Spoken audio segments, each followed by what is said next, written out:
It's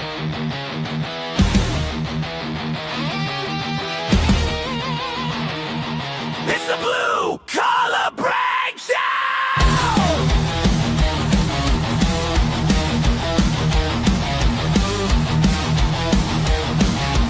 Welcome to the Blue Collar Breakdown!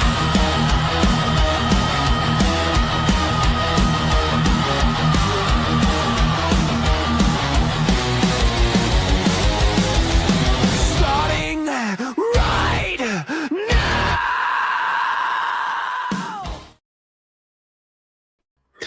And welcome to the Blue Collar Breakdown. This is Tom Eddlem here. Let me see if I can go.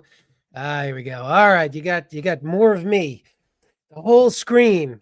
Yes, this is episode 11, which I've unofficially titled "Fear the Brown Man." But we're going to talk about immigration, and we're going to talk about the mess on social media where they're talking about these crime waves of immigrant crime waves in Europe. And we'll get into the nitty gritty of it. But before we do, I've got some housekeeping things to show you. First of all, as I said last week, the Libertarian Institute did publish my article on the Federal Reserve on Thursday of last week. It's worth reading, I think. And if you want to know how the Federal Reserve messes things up and you want some actual data to show that things were better before the Federal Reserve, that we had faster growth, fewer recessions, and shorter recessions, and less deep recessions. I've got all the data in there. I've got 3 new charts. Definitely check that out. Also, just so you know, I posted on my personal blog, teddlem.blogspot.com, a piece last weekend called "One Cheer for Hate." So, and we're kind of talking about hate, but we're also talking about just general policy about immigration here. The One Cheer for Hate wasn't really about that. It was more about love, but and it was more about etymology and the evolution of the word hate from something that was very mild to today. It's much stronger than loathing, antipathy, those kind of words that are today subsidiaries of hate, and really come out as less severe, even though traditionally they were much more severe, and that hate was the milder term. So let me see what else. Blog post, Fed article. Oh, and we're streaming on Rumble for the first time. I think I tried, and I think it's going on Rumble. I've started loading on Spotify, so we're expanding the podcast, which is good. But let's get down to it. Let me start with a story, because I love stories. I was working the other day with one of my friends from Venezuela, and we were talking about wildlife in eastern Massachusetts. And I said, we don't really have anything dangerous here. I mean, we've got bobcats, we've got coyotes, we've got an occasional brown bear that wanders in our black bear that wanders in from the western part of the state, but there's not really any dangerous animals. And I said, you grew up in Venezuela. They've got jaguars, they've got anacondas, they've got all kinds of cougars, they've got all kinds of very dangerous animals. And he said to me, the most dangerous animal in Venezuela is the Chavista. And of course, Chavez was the elected dictator for life in Venezuela for many years, and the Chavistas are the party still in power. Moderna, what I forget the guy's name, but the Maduro is the new dictator. I say new. He's been in for a decade or more. He's a billionaire, and he didn't come from money, so it's all graft. But the point I'm getting to here is my friend from Venezuela is not atypical. I mean, you look at Venezuela and you look at their elections, and gee, they voted for socialists a number of times, but immigration has what you might call a self-selection bias. I mean, the C student does not emigrate. The average dullard doesn't have the kind of get up and go out of his country. So in general, with immigration, I think we can presume that we're going to get the very best and the very worst. We're going to get the people who see America as a land of opportunity and want to work it hard and succeed and become wealthy and all the rest. And we're going to get the people on the run from their crimes. That's the presumption I have as a libertarian, just who observes the human nature. Okay, the average person is not going to want to leave his country. It's going to be the very best and the very worst. And the narrative across Europe and across social media, especially here in America, over the last couple of days, has been that we're not going to have a country. We're getting overwhelmed with immigrants. We have these rape gangs all across Europe, and of course, one of the things that Elon Musk has been posting in this, if you look in the top left-hand corner here of this post, top left-hand corner, it says Elon Musk reposted, and it's talking about how the UK can't deport refugees and the criminal ones are just running rampant. And of course, you've got this 14-year-old Scottish girl defending her 12-year-old sister with an axe and a knife, and it just went globally viral on social media. And I would say, for all of the MAGA world, for all of the Republicans, for all the conservatives, and many libertarians, this is this is sort of the proof. Hey, we've got a real problem with immigrant crime in Europe. That we've got these rape gangs. They're going around preying on little kids, and what we've got to do is control immigration. Let's talk a little bit about that. But before we do, one more story. I'm going to quote you something from Dave Smith's debate with the Cato Institute guy, Alex Noestra. I can't pronounce his name, and I apologize to Alex. But he had a quote in here, and he was summarizing Ann Coulter in the debate. This was one of Gene Epstein's Soho Forum debates. And here's what Dave Smith said. Saying that immigrants commit fewer crimes is kind of like if you had some food in your refrigerator and 50% of it was rotten, and then you went to the supermarket and you said, the food I got at the supermarket is only 20% rotten. Isn't that great? You'd be like, no, because the expectation is the food you're voluntarily bringing in is supposed to be 0% rotten. You're just bringing more rotten food in here. Okay, that's Dave's argument. And I thought, that is the weakest sauce. That is a really bad argument. I mean, first of all, my first thought was, is there any case in this scenario that you've drawn where I don't get sick and die of food poisoning? Because if the native population is 50% bad food, I'm going to eat bad food and I'm going to get sick and I'm going to die. And if the immigrant population is 20% bad food, I'm going to get sick and I'm going to die. I don't see the analogy. Now, his idea is that crime is cumulative, not relative. It's not a percentage, but that's not really true. The chance. I mean, let's face it. It's like a lottery in some sense. It's very random, although there's a lot of crime intercommunity. But it is sort of like, well, would you rather have a lottery where you have 100 chances out of a million of being victimized by crime, or 3 chances out of 10 by being victimized out of crime? I mean, that's the real. I mean, you have to look at the numbers. I mean, some of you guys are saying, I can't do this math. I can't do this math. But it's about the odds. Now, in one sense, he's right that you don't deliberately bring in someone you know is a criminal. You would never. I would venture to say none of the open borders people say that someone who is a criminal ought to be able to jurisdiction jump into the United States or Europe to get away from the consequences of their crimes. I There may be a few idiots out there who think the reverse, but I think as a general rule, if you kill someone, you shouldn't be able to come to the United States. I think everybody is in agreement there. I think that's when people say open borders, they generally mean go back to Ellis Island where we just turn the criminals and the indigent back. I don't want to go back to Ellis Island. I'm going to go.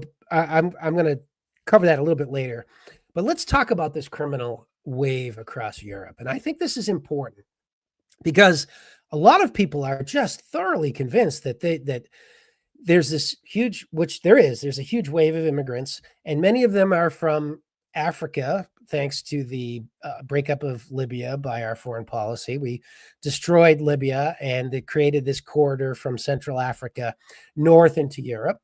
And our wars in the Middle East have created refugees by the tens of millions over the last 20 years.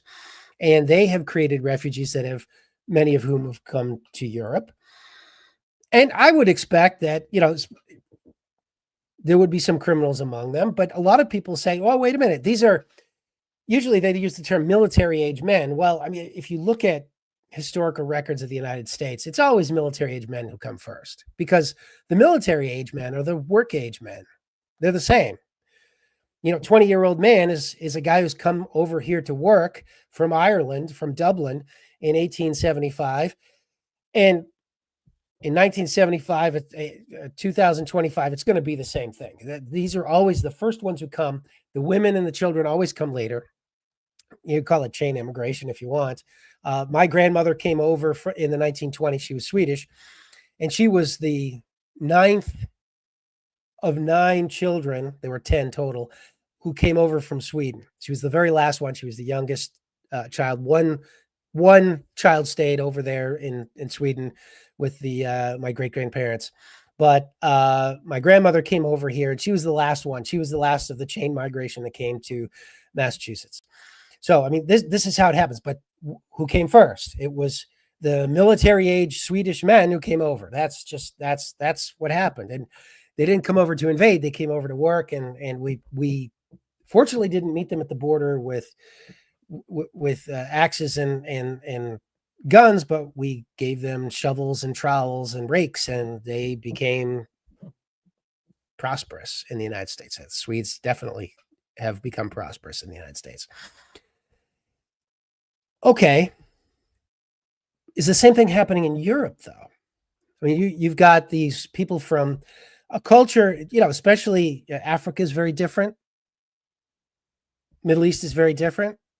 We've got Asian people coming from Southeast Asia as well.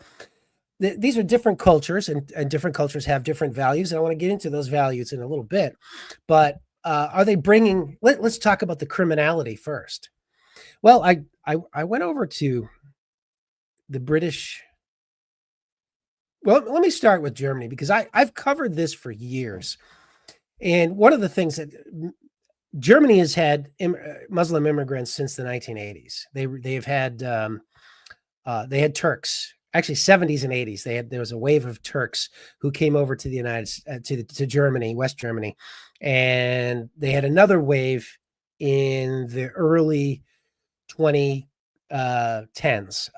That especially during the 2015 was really the high point of immigration because it was the collapse of Syria and a number of other. They brought a number of Muslims over, and there was a story about this huge immigrant rape wave. And I went to the German state police and I looked at their stats on rape over the past 20 years. I mean, since unification and a little bit before. And you can see here, there's a huge spike at unification of rape because they added in East Germany. And from then on, it was down until 2017. Now I made the chart in 2018 or 19. That was the latest data that I could get. And it turns out that there was no Muslim rape wave, but everybody believed it was true. Now, since then, the number of rapes has increased dramatically in Germany, even though there hasn't been really another wave of immigrants, not to the same extent. I mean, Germany has opened up its borders. They had a population pyramid that looks like this, and to prop up their welfare state, they needed some young people who were in the working age. So they brought in those military age males, if you want to call them that, but working age males who were willing to work and pay taxes and support the people in the thing.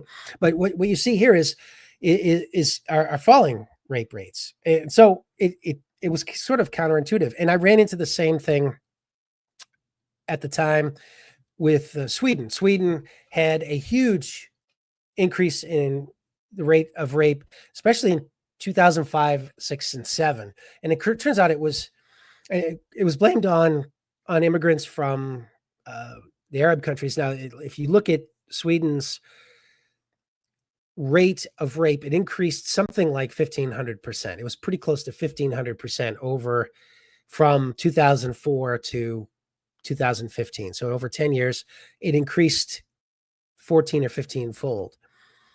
And about, I think it was 3 or 4% of the migrants coming into Sweden, 3 or 4% of the total population were migrants who had come into Sweden, who had come from Arab countries. And a lot of people were blaming it on, gee, these migrants are creating this rape wave. But as it turns out, it was an accounting difference. What they do is every attempt at rape is a new offense. It's not like, all right, let me give you an example. I live in Taunton, Massachusetts, and about 20 years ago, there was a police officer in Taunton who confessed to a counselor that he had raped his 8-year-old stepdaughter every night for a year. How many rapes is that? Well, under the old Swedish accounting system is 1, because it was 1 victim and 1 perpetrator. Under the new Swedish system, it was 365 because he said he'd raped her every night for a year. That's 365 times.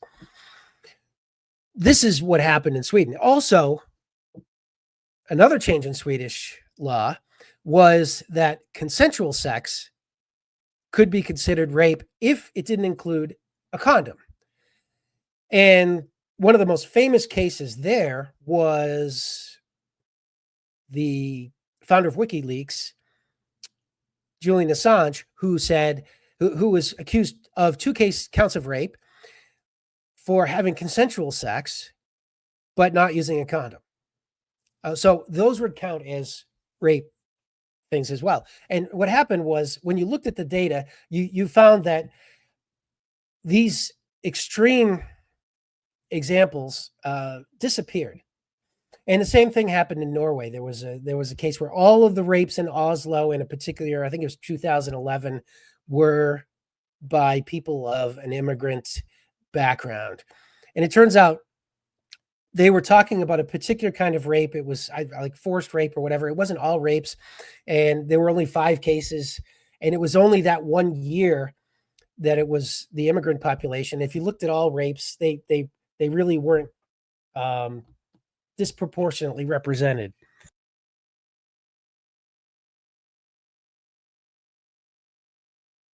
They weren't disproportionately represented if you account for age, because in general, when you talk about migrants coming into a country, they tend to be younger, and a lot of these European countries are getting very old. The median age is getting into the mid 40s, mid 50s. And generally what you find is you don't have too many rapists who are in their 50s and 60s and 70s or in nursing homes. Generally, it's the 20 and 30-year-olds who are doing the rape. That's the case in the United States. It's the case in almost every country. So it all disappeared. So what about England? What about England? Today, everybody's talking about England is just awash with these Muslims who are accused of rape.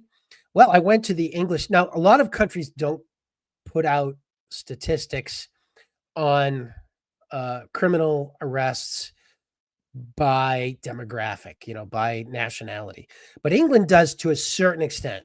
And I'm hoping you can see this. All right. Here's their stats. The latest ones I could find were 2022. And it had these are total arrests for violent crime. So it's not just rape, it's grand theft auto, murder, breaking and entering, assault and battery, those kind of things. But if you look at the top, you see the murder rate per thousand persons, and it's about 10. It's about 10 persons for Asian and Bangladesh. It's a little over 10 for Pakistani. And if you look at the whites, it's about 10. It's 9 point something. And if you look at Arabs, it's about half that. It's about 4.8. All right. And what you find is now these are total arrests. And if you look, it's only, there's total arrests of Arabs of 1,600. Now, England recorded 68,000 rapes in 2022. All right. And for the last few years too, 68,000. And that's a huge increase. It's like a fourfold, fivefold increase since 10 years ago. And what they've done is they've also expanded their definition of rape somewhat. They've tried to report more. And it may be that there's more crime, but if you look at these numbers, you don't see the outsized immigrant crime rates. I mean, if you look, the higher ones in the stats here are, I don't know if you can see, I'm going to try to blow it up. I don't know if, I guess I can't blow it up, but they're, Black Africans, blacks, they tend to have about double the rate, or triple the rate that of the whites. But that's also the case in America. So I don't see that as, it doesn't necessarily even translate to anything related to immigration. I mean, they don't quantify it by immigration, but it would seem to me that if there's this huge rape wave or whatever from migrants, it would show up in some of this data. It would show up, but it's not. And you can go across. I mean, unfortunately, England has better data than France. France just constitutionally refuses to publish it, and I think that's creating all kinds of misunderstanding and all kinds of racism. And France, 10 years ago, 20 years ago, they were taught the big myth was they had these no-go zones for police. And one of the guys who was a big promoter of it came back. It was Daniel Pipes, or maybe it was his brother, one of the Pipes brothers, the Harvard professor. He came back and said, all right, there's actually not no-go zones Muslim areas in France. There's they just have some higher crime areas, and it's not no-go for the police. It's all a myth. And that's basically what he said. But the criminality there is just not proven. There's no real data backing it up. Now, there are cases of immigrant criminality. I mean, we can look at, this little girl's video. I mean, I don't know what she was looking at, but the guy seemed kind of creepy. Show me the axe or whatever. And he did have a foreign accent. He may have been a criminal alien, and but here's the thing. Anecdotes don't make data. Anecdotes do not make data. And there's a long history of this kind of using this criminality as an excuse to go after minorities. I used to work for the right-wing John Birch Society. They had a great research department and great resources. And one of the things they had in their archives were old Ku Klux Klan newspapers, old White Citizens Council newspapers. They were opposed to racism. But one of the things that they did, like the theme of these old papers was always put on the cover crimes, especially anecdotes by crimes of crimes, and say, guess what? A black man raped a white woman. A black man raped a white woman, and imply that all blacks are sex crazed and all the rest. And there were tons of cartoons back in the day. I got this off of the Jim Crow website. You could see here this rampant black crime is bringing this nation to its knees. I mean, it's kind of you could just all you have to do is change black crime to immigrant, and you get the same thing. You get the same thing. And the story today is, hey, the black man is coming at or the dark olive complected Muslim man is coming after you. This is a story. This is a headline, a cover of a Polish magazine about 5 years ago. Uh, and you can see the innocent white woman is being attacked by all these men, brown men. You can see the brown hands are after all over her. It's all the brown men that are after her. There's no white rape. It's all brown men. And that's the narrative that we're dealing with. And let me see. I'm going to come back to this. All right. I'm going to come back to crime, but I find the pattern there telling. The pattern goes really all the way back to D.W. Griffith's Birth of a Nation, one of the earliest movies where the protagonist saves a white woman from the ravages of this black rapist, savage type of thing. And this narrative, this media narrative, has continued to this day, and it's now just Europe is being raped. Europe is being raped by these migrants, and the data doesn't really show it. In fact, when you look at the data, it disappears. Now, it's not to say that there aren't immigrant rapists, immigrant murderers, immigrants who do this. I mean, because they are human beings. There are good immigrants, and then there are bad immigrants. And an immigration policy should try to screen out the bad ones and let the good ones in my opinion. Okay. I want to talk also about other objections to other than criminality, because I think criminality is largely a myth. I think there's a lot of agreement among people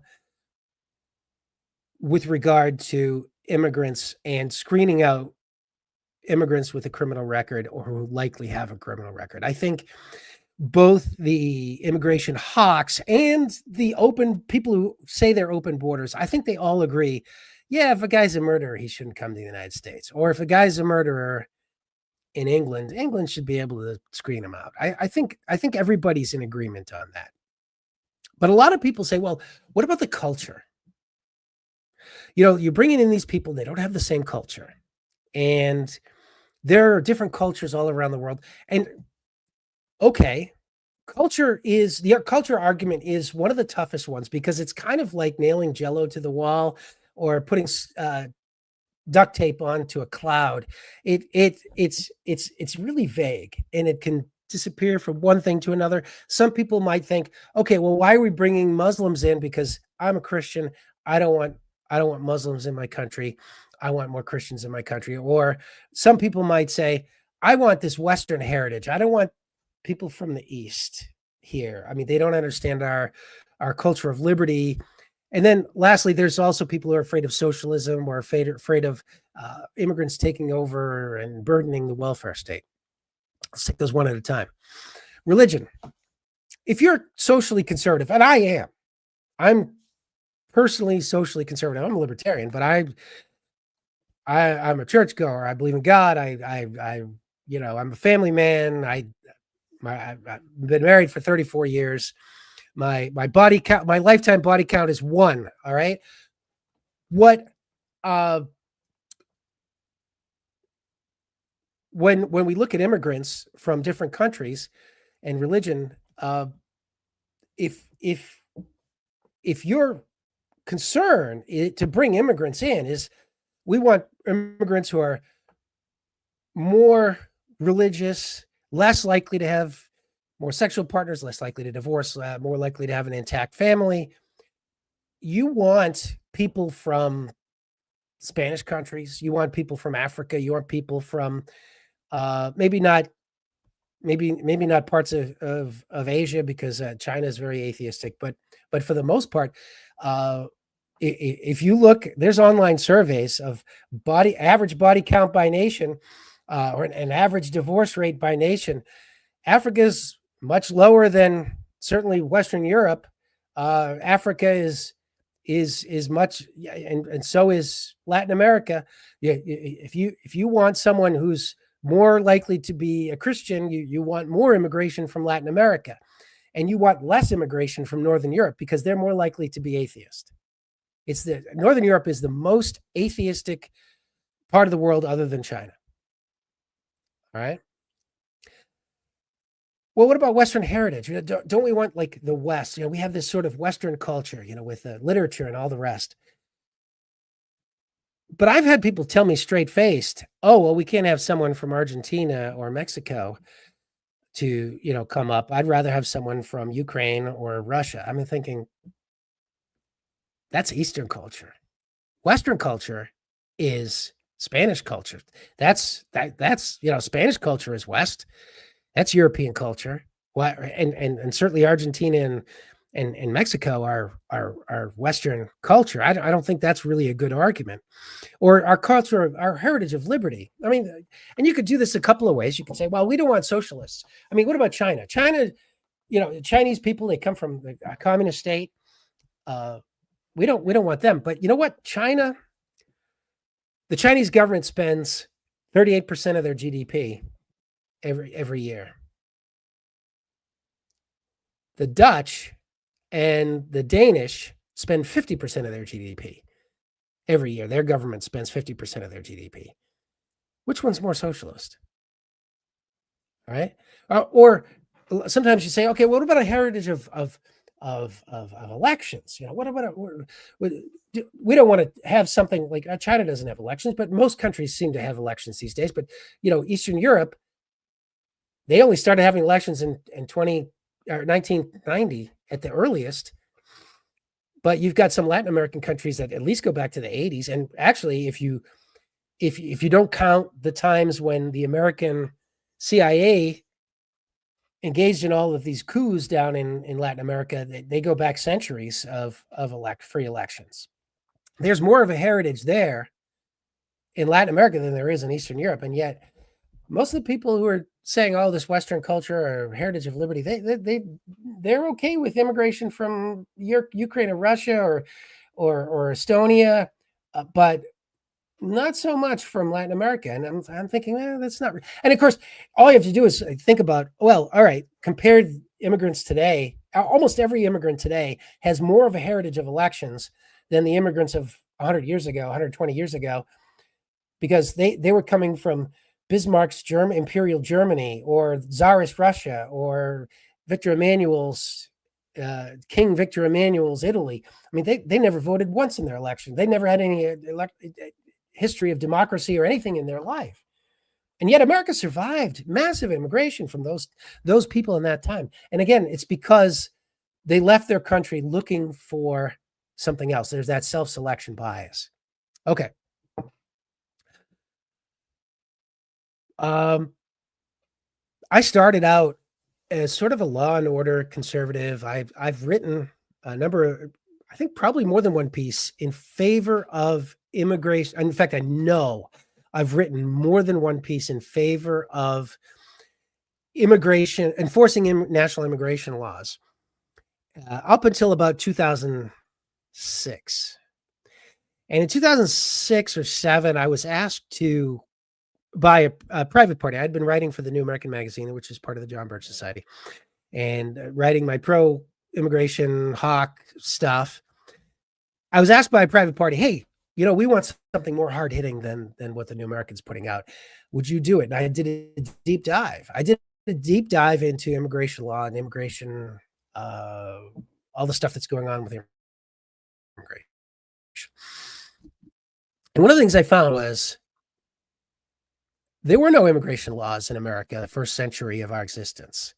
No immigration laws. Now, it's not to say we didn't regulate immigration, but there were no national immigration laws. The states managed immigration until 1892. The first national immigration law was the Page Act in 1875, which basically said you can't import slaves, which was a natural result of the 13th Amendment, right? Because we abolished slavery in 1865. And there was a concern that a lot of the Chinese labor that was coming over to America was slave labor, and they wanted to ban the importation of slaves. So they passed the Page Act so that the federal government could enforce railroad companies from putting Chinese workers into slavery or Chinese prostitutes into slavery. So they passed the Page Act. But for the most part, they eventually did ban Chinese immigrants in 1882. But we had open borders with Europe until about pretty much 1921. Even after the federal government took over, they basically copied New York State's system. Most immigrants who came to the United States in the 1800s came through New York. New York had the most liberal immigration policies. A lot of other states said, nope, you can't come to Massachusetts. You can't come to South Carolina, whatever. But New York said, yeah, you can come as long as you don't have a criminal record, you don't have a transmissible disease, and you have a means of support. And by means of support, we mean you need a sponsor, a job offer, or enough money to live on for a month while you're looking for a job. And that was $50, by the way, $50. $50 was enough to live on for a month back in those days because it was 2.5 ounces of gold. I mean, 2.5 ounces of gold is today, it's what is it, about 8 to 9,000? You could probably live on that for a month. So that's what New York said. And when the federal government took over, they just basically copied the Ellis Island system, just copied New York's Castle Garden system. Castle Garden was the place where the immigrants came into New York under the state system, and in 1892 they just swapped it over. But in the 1920s, they banned immigration from Europe, except for under these very strict quotas, and it was mostly Northern Europeans that were allowed: Germans, English, Irish, and Swedes, like my grandmother. And that was basically it. Other than that, your chances of getting to the United States was almost nil from Europe. However, we had open borders with Latin America until 1965. A lot of people don't know this. It was the Seller Act, that Teddy Kennedy's bill. Emmanuel Seller was the original sponsor in the House of Representatives, but Teddy Kennedy was a big backer of this bill. And what it did was it slightly loosened up some of the quotas, but it also closed the open border with Latin America. So during my lifetime, I was born in 65, we had open borders with Latin America. Anyone could come from any Latin American country, anywhere in this hemisphere, not just Latin America, but, Haiti or Dominica, Jamaica, whatever, any of those countries, anywhere in the Western Hemisphere, they could just immigrate to the United States. And that was it. We had open borders. Now, of course, there was a criminal background check or whatever, but I mean, we had open borders. There was no restrictions on immigration. There were no numerical quotas, and we had many immigrants come over. In fact, the United States, even in the 1920s, 30s, 40s, and into the 50s, recruited Mexicans to come up into California and parts of the West, so that as agricultural workers through the Bracero program. So not only did we have open borders, we actually encouraged immigrants from Latin America to come to the United States. Actively did so. Okay. So that what I found there was amazing. And one of the other things I found was that there's nothing in the US Constitution that gives the federal government power over immigration. The federal government has power over citizenship, not immigration. And it was specifically prohibited to the federal government under one provision of the Constitution. And this became a big issue in 1798 with the passage of the Alien and Sedition Acts. You remember that from high school? The Alien Acts allow the federal government to deport terrorists. And Thomas Jefferson and James Madison said it's unconstitutional for the federal government to deport terrorists because only Virginia and Kentucky and Massachusetts can do that. And they wrote the Virginia and Kentucky resolutions defending that very viewpoint, that it was only the state's view power to do that. So this is my view, that I think the states ought to restore their, or reclaim their power over immigration, and the federal government should abandon it, because it is a disaster, because what the federal government has done is they've created these quotas which are not manageable, and you create, as a result, there's still this huge magnet to come to America because we have prosperity, we have jobs, and unless you want to create a police state like North Korea, you're not going to stop them from coming to the United States. So you have the official version, you have this huge black market in trafficking, and all of the people coming in through the black market are unvetted. They are unchecked. In other words, the system of quotas that we have now is letting criminals in freely. And we know it. Now, immigration crime in the United States is still on average lower than native born crime. And there are a number of studies showing that it's not a lot lower. It's just, immigrants are people too, and some of them are good, some of them are bad, just like Americans. That's just the reality.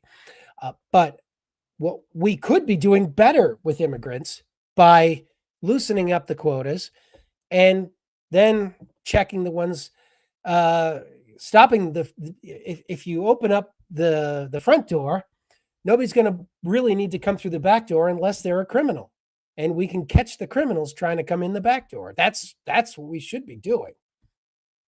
It's my view. But there's one more side to this. And this is not an unimportant side to this. I want to talk about the reason why we are being told to hate and fear the immigrants. All right, here's a story from the Gatestone Institute by Douglas. Have you ever been, Murray? Back in 2018. Now, the Gatestone Institute was more important, I think, 5-10 years ago than it is now. If you go to their website, it's totally establishment. All of the people there, like, who are one of the top people running it was John Bolton. Before, now it's Elliot Abrams, who is or maybe he's not, may not be the guy in charge, but Elliot Abrams is also one of the writers for the organization. He's a neocon that goes back to the Reagan administration with the Nicaraguan Contras and all the rest of it. And you can see here the narrative that they've been selling for years of rape gangs and of course in Europe. And why are they doing that? Why are they creating fear of Muslims? Well, Douglas Murray is a big defender of Israel, isn't he? He's a big defender of our wars in the Middle East, of our war in Iraq, if you look at the Gatestone Institute's contributors and writers, they all back the wars. They all back the wars. Well, it's easy to invade a country where you're trained to hate the people. And that's what I wrote about a few years back. The narrative has changed somewhat, but I wrote for back in, I guess it was 2019, the Immigration Bigotry War Nexus over at antiwar.com. And I went over the Gatestone Institute and some of the other organizations that are leading the charge for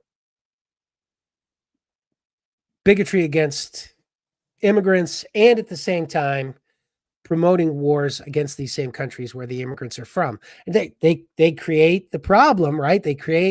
We go and invade these countries, they create immigrants, they create the hate against the immigrants, and then they go and invade the countries again. And the American people don't object because they fear the immigrants, and then they go and create more immigrants. It's just it's an endless cycle, but it's one that is very profitable if you are in the military industrial complex and you're in the business of selling weapons. It's a very profitable market to be in. So I'd encourage you to read those older articles by me, because I think it demonstrates what's going on now. Today, I think it's more sophisticated. Back then, the Gatestone Institute is kind of slapdash, and if you look at the website now, they still update it. They still have articles from time to time, but the propaganda is much more sophisticated. It's much more social media.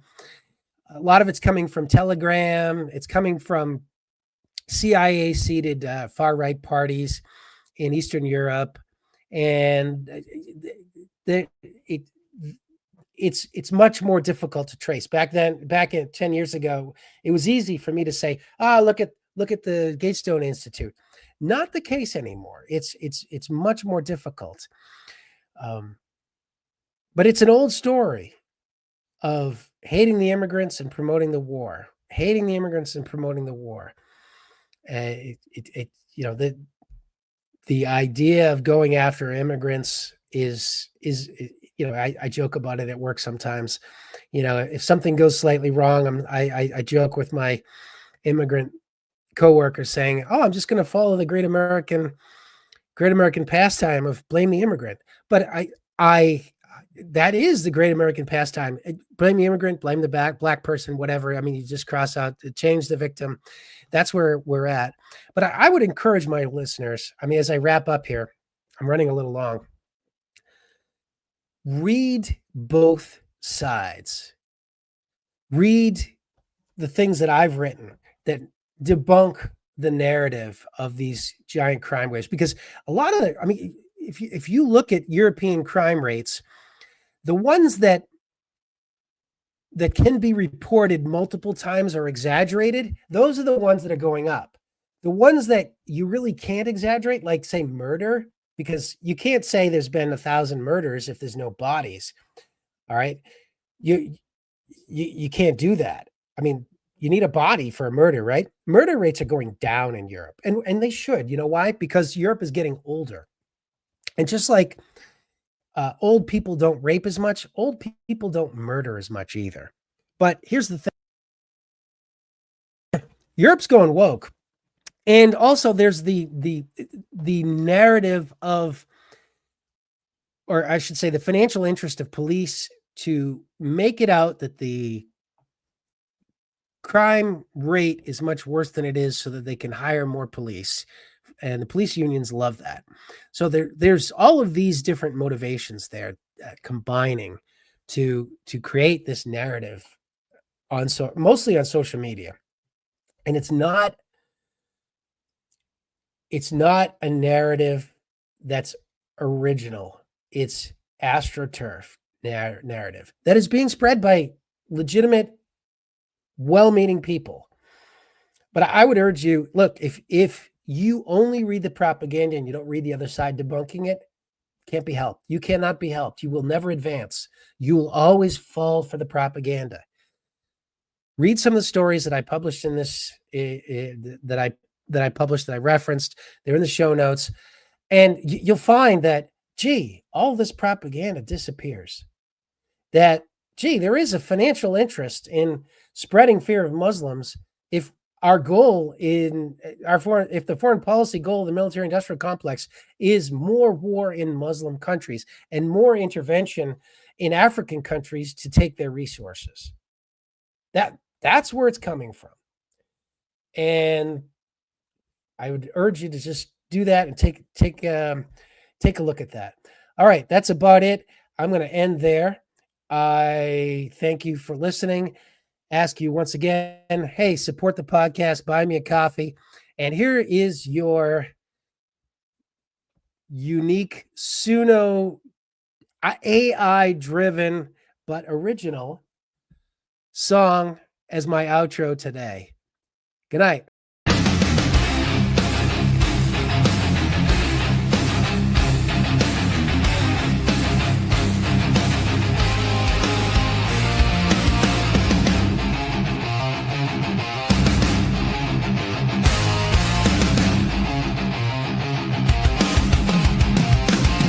They tell us to hate the brown man, to bomb them is their plan.